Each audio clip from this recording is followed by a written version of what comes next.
34 യഹോവ പിന്നെയും മോശെയോട് കൽപ്പിച്ചത് എന്തെന്നാൽ, മുമ്പിലത്തേവ പോലെ 2 കൽപ്പലക ചെത്തിക്കൊള്ളുക. എന്നാൽ നീ പൊട്ടിച്ചു കളഞ്ഞ മുമ്പിലത്തെ പലകയിൽ ഉണ്ടായിരുന്ന വചനങ്ങളെ ഞാൻ ആ പലകയിൽ എഴുതും. നീ രാവിലെ ഒരുങ്ങി രാവിലെ തന്നെ സീനായി പർവ്വതത്തിൽ കയറി പർവ്വതത്തിന് മുകളിൽ എൻ്റെ സന്നിധിയിൽ വരേണം. നിന്നോടുകൂടെ ആരും കയറരുത്.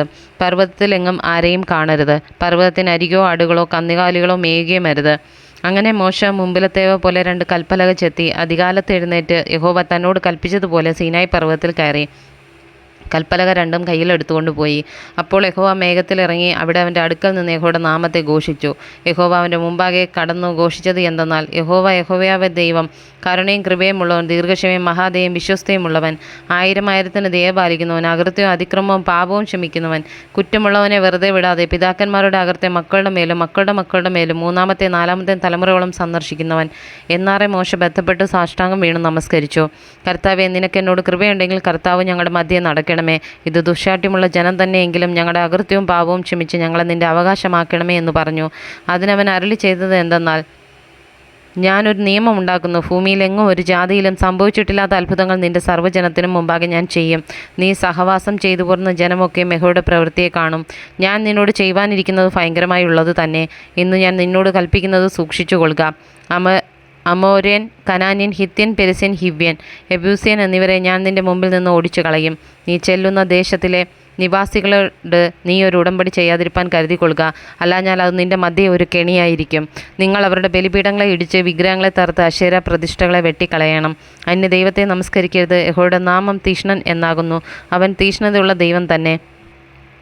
ആ ദേശത്തിലെ നിവാസികളോട് ഉടമ്പടി ചെയ്യുകയും അവരുടെ ദേവന്മാരോട് അവർ പരസംഗം ചെയ്ത് അവരുടെ ദേവന്മാർക്ക് ബലി കഴിക്കുമ്പോൾ നിന്നെ വിളിക്കുകയും നീ ചെന്ന് അവരുടെ ബലികൾ തിന്നുകയും അവരുടെ പുത്രിമാരിൽ നിന്നും നിന്റെ പുത്രന്മാർക്ക് ഭാര്യമാരെ എടുക്കുകയും അവരുടെ പുത്രിമാർ തങ്ങളുടെ ദേവന്മാരോട് പരസംഗം ചെയ്യുമ്പോൾ നിന്റെ പുത്രന്മാരെ കൊണ്ട് അവരുടെ ദേവന്മാരോട് പരസംഗം ചെയ്യുകയും ചെയ്യുവാൻ ഇടവരരുത്. ദേവന്മാരെ വാർത്തുണ്ടാക്കരുത്. പുളിപ്പില്ലാത്ത അപ്പത്തിൻ്റെ ഉത്സവം നീ ആചരിക്കണം. ഞാൻ നിന്നോട് കൽപ്പിച്ചതുപോലെ ആബീബ് മാസത്തിൽ നിശ്ചയിച്ച സമയത്ത് 7 ദിവസം പുളിപ്പില്ലാത്ത അപ്പം തിന്നണം.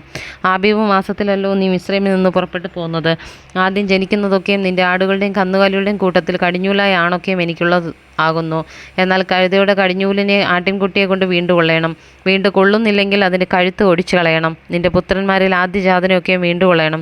വെറും കൈയോടെ നിങ്ങൾ എൻ്റെ മുമ്പാകെ വരരുത്. 6 ദിവസം വേല ചെയ്യണം. 7-ാം ദിവസം സ്വസ്ഥമായിരിക്കണം. വിതകാലമോ കൊയ്ത്തുകാലമോ ആയാലും സ്വസ്ഥമായിരിക്കണം. ഗോതമ്പ് കൊയ്ത്തിലെ ആദ്യ ഫലോത്സവമായ വാരോത്സവവും ആണ്ടുറുതിയിൽ കൈകനി പെരുന്നാളും നീ ആചരിക്കണം. സംവത്സരത്തിൽ 3 പ്രാവശ്യം പുരുഷന്മാരൊക്കെയും ഇസ്രായേലിൻ്റെ ദൈവമായ യഹോവയായ കർത്താവിൻ്റെ മുമ്പാകെ വരേണം. ഞാൻ ജാതികളെ നിന്റെ മുമ്പിൽ നിന്ന് ഓടിച്ചു കളഞ്ഞു. നിന്റെ അതിർത്തികളെ വിശാലമാക്കും. നീ സംവത്സരത്തിൽ 3 പ്രാവശ്യം നിന്റെ ദൈവമായ യഹോവയുടെ മുമ്പാകെ ചെല്ലുവാൻ കയറിപ്പോയിരിക്കുമ്പോൾ ഒരു മനുഷ്യനും നിന്റെ ദേശം മോഹിക്കയില്ല. എൻ്റെ യാഗരക്തം പുളിപ്പുള്ള അപ്പത്തോടുകൂടി അർപ്പിക്കരുത്. പെസഹ പെരുന്നാളിലെ യാഗം പ്രഭാതകാലം വരെ വെച്ചേക്കരുത്. നിന്റെ നിലത്തിലെ ആദ്യ വിളവിൻ്റെ ആദ്യഫലം നിന്റെ ദൈവമായ യഹോവയുടെ ആലയത്തിൽ കൊണ്ടുവരണം. കോലാട്ടിൻകുട്ടി അതിൻ്റെ തള്ളയുടെ പാലിൽ പാകം ചെയ്യരുത്. യഹോവ പിന്നെയും മോശയോട് ഈ വചനങ്ങളെ എഴുതിക്കൊള്ളുക. ഈ വചനങ്ങൾ ആധാരമാക്കി ഞാൻ നിന്നോടും ഇസ്രായേലിനോട് നിയമം ചെയ്തിരിക്കുന്നു എന്ന് അരുളി ചെയ്തു. അവൻ അവിടെ ഭക്ഷണം കഴിക്കാതെയും വെള്ളം കുടിക്കാതെയും 40 പകലും 40 രാവും യഹോവയുടെ കൂടെയായിരുന്നു. അവൻ 10 കൽപ്പനയായ നിയമത്തിൻ്റെ വചനങ്ങളെ പലകയിൽ എഴുതി കൊടുത്തു. അവൻ തന്നോട് അരുളി ചെയ്ത നിമിത്തം തൻ്റെ മുഖത്തിൻ്റെ ത്വക്ക് പ്രകാശിച്ചു എന്ന് മോശെ സാക്ഷ്യത്തിൻ്റെ പലക 2 കയ്യിൽ പിടിച്ചുകൊണ്ട് സീനായി പർവ്വതത്തിൽ നിന്ന് ഇറങ്ങുമ്പോൾ അറിഞ്ഞില്ല. അഹരോനും ഇസ്രായേൽ മക്കളെല്ലാവരും മോശയെ നോക്കിയപ്പോൾ അവൻ്റെ മുഖത്തിൻ്റെ ത്വക്ക് പ്രകാശിക്കുന്നത് കണ്ടു. അതുകൊണ്ട് അവർ അവൻ്റെ അടുക്കൽ ചെല്ലുവാൻ ഭയപ്പെട്ടു. മോശെ അവരെ വിളിച്ചു. അപ്പോൾ അഹരോനും സഭയിലെ പ്രമാണികളൊക്കെയും അവൻ്റെ അടുക്കൽ മടങ്ങി വന്നു. മോശെ അവരോട് സംസാരിച്ചു. അതിൻ്റെ ശേഷം ഇസ്രായേൽ മക്കളൊക്കെയും അവൻ്റെ അടുക്കൽ ചെന്നു. സീനായി പർവ്വതത്തിൽ വെച്ച് യഹോവ തന്നോട് അരുളി ചെയ്തതൊക്കെയും അവൻ അവരോട് ആജ്ഞാപിച്ചു. മോശെ അവരോട് സംസാരിച്ചു കഴിഞ്ഞപ്പോൾ തൻ്റെ മുഖത്ത് ഒരു മൂടുപടം ഇട്ടു.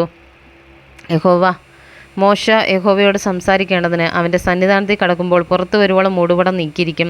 തന്നോട് കൽപ്പിച്ചത് അവൻ പുറത്തു വന്ന് ഇസ്രായേൽ മക്കളോട് പറയും. ഇസ്രായേൽ മക്കൾ മോശയുടെ മുഖത്തിൻ്റെ ത്വക്ക് പ്രകാശിക്കുന്നതായി കണ്ടതുകൊണ്ട് മോശെ അവനോട് സംസാരിക്കേണ്ടതിന് അകത്ത് കടക്കോളം മൂടുപടം പിന്നെയും തൻ്റെ മുഖത്ത് ഇട്ടുകൊള്ളും.